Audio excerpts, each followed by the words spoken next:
In The Rings of Power, a prequel series to Peter Jackson's Oscar-winning Lord of the Rings films, Galadriel is a lead character, strong female lead, but she divided the fandom of the Peter Jackson films and the books by J.R.R. Tolkien. Some viewers asserted Galadriel was not believable as a warrior and outright hated her character in The Rings of Power.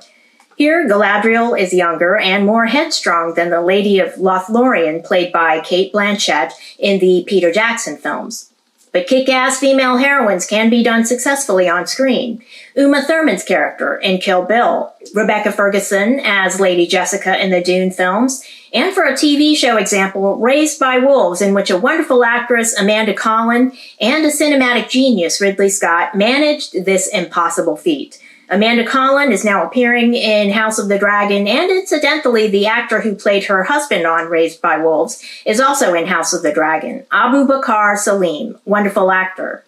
The big bad of the Tolkien universe is Sauron. Rings of Power shows him when he still had a physical form. He's in love with himself, so he doesn't love Galadriel, but he does want to marry her to gain respectability. He tries to seduce her with promises of power, and Galadriel is tempted because she feels powerless. She's not taken seriously by her people, the elves. By the end of Season 2, she's fighting one-on-one against Sauron. In Season 1, he was disguised as a good guy named Halbrand, and he won Galadriel's heart.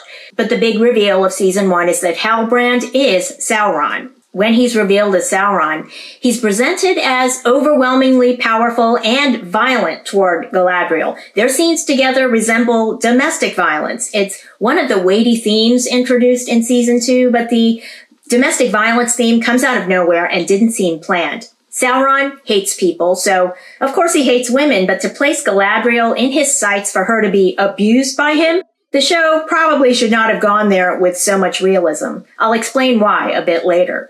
In Season 2, Sauron forges the Rings of Power with the help of Celebrimbor, the greatest of elven smiths. He's tricked by Sauron into forging the rings, but when he turns against Sauron, he's brutalized. And these scenes between Sauron and Celebrimbor are dramatic, but did I enjoy watching them? No.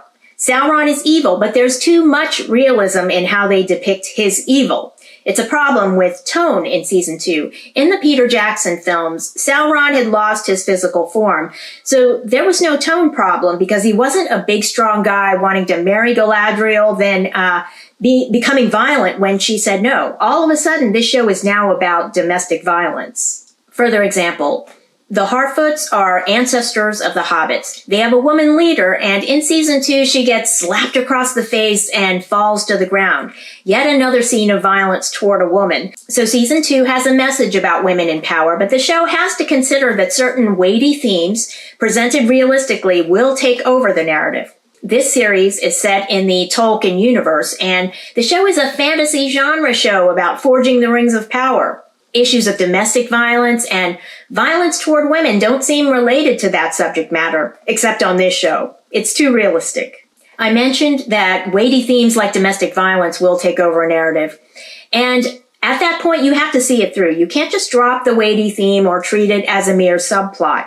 Here we've gone through Galadriel's emotional journey as a victim of domestic violence. Quite a journey from being the impetuous and hot-tempered younger version of Cate Blanchett, which is how the show would like to portray her and what she's been through in Seasons 1 and 2. But the storyline here is not so neat. It's different, and I'm not convinced that it was intentional, because the show is now being judgmental toward Galadriel, punishing her for being impetuous by placing her within the orbit of a violent, misogynistic psychopath like Sauron. When I found out during Season 1 that Rings of Power was about Sauron, I wondered about the decision. It's a character study of a villain, but the villain is now in a domestic violence narrative. So I understand why they did what they did, but they shouldn't have introduced domestic violence at all in the Rings of Power if they were not prepared to see it through. The show is a fantasy genre show. Thanks for watching, and if you enjoyed this video, leave a like and don't forget to subscribe.